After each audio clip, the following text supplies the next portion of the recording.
วันที่25ธันวาคม2025ที่หอธรรมสภาองค์การพุทธศาสนาสัมพันธ์แห่งสาธารณรัฐประชาธิปไตยประชาชนลาวได้จัดพิธีแถลงผลสำเร็จกองประชุมใหญ่ผู้แทนพระสงฆ์ทั่วประเทศสมัยที่9โดยกองประชุมครั้งนี้ได้รับรองเอาคณะบริหารงานสุดใหม่และทิศทางแผนพัฒนาองค์การพุทธศาสนาใน5 ปีต่อหน้า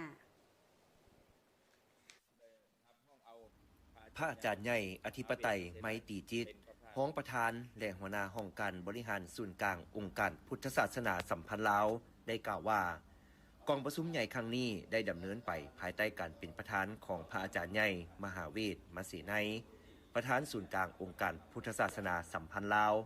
และได้รับเกียรติเข้าร่วมจากการนำขั้นสูงของภาครัฐนำโดยท่านสอนไซศรีพันดรนายกรัฐมนตรี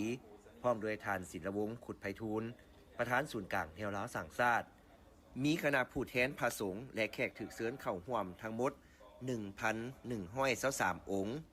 ท่านในนั้นมีผู้แทนสมบูรณ์330 องค์กองประชุมใหญ่ได้รับรองเอาทิศทางแผนการเวียกจุดสุมและแผนพัฒนาองค์การพุทธศาสนาใน5 ปีต่อหน้าซึ่งประกอบมี11เวียกจุดสุม7แผนงาน24โครงการและ58กิจกรรมเพื่อสืบต่อจะตั้งปฏิบัติเวียกงานขององค์การพุทธศาสนาสัมพันธ์ลาวให้มีประสิทธิภาพและประสิทธิผลยิ่งขึ้นพิเศษกองประชุมใหญ่ยังได้รับรองเอาคณะบริหารงานศูนย์กลางองค์การพุทธศาสนาสัมพันธ์ลาวสมัยที่9สุดใหม่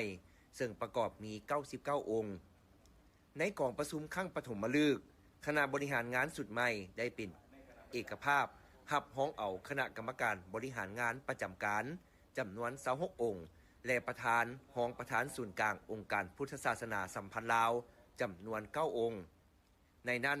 ได้รับรองเอาพระอาจารย์ใหญ่มหาเวทมศินัยเป็นประธานศูนย์กลางองค์การพุทธศาสนาสัมพันธ์ลาวกองประชุมครั้งปฐมฤกษ์คณะบริหารงานศูนย์กลางองค์การพุทธศาสนาสัมพันธ์ในสปลาวสมัยที่9ได้รับรองเอากรรมการบริหารงานประจำการศูนย์กลางองค์พส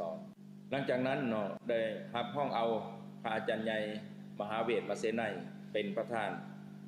ศูนย์กลางองค์การพุทธศาสนาสัมพันธ์ในสปลาวและรับรองเอาห้องประธานศูนย์กลางองค์การพุทธศาสนาสัมพันธ์ในสปลาวจำนวน8องค์รวมแล้วในสมัยนี้คณะประธานก็เพิ่มขึ้นเป็นจำนวน9องค์รวมทั้งประธานสงฆ์เนาะห้องประธานเป็น8องค์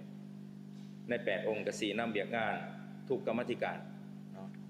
มีองค์หนึ่งประจำการองค์หนึ่งก็เป็นห้องในโอกาสอันสำคัญนี้ท่านสอนไซศรีพันดรได้ให้เกียรติโอล้มต่อกองประชุมใหญ่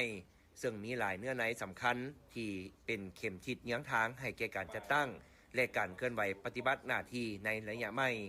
ท่านได้เรียกร้องให้คณะกรรมการศูนย์กลางองค์การพุทธศาสนาสัมพันธ์ลาวสุดใหม่พระสงฆ์สามเณรพ่อขาวแม่ขาว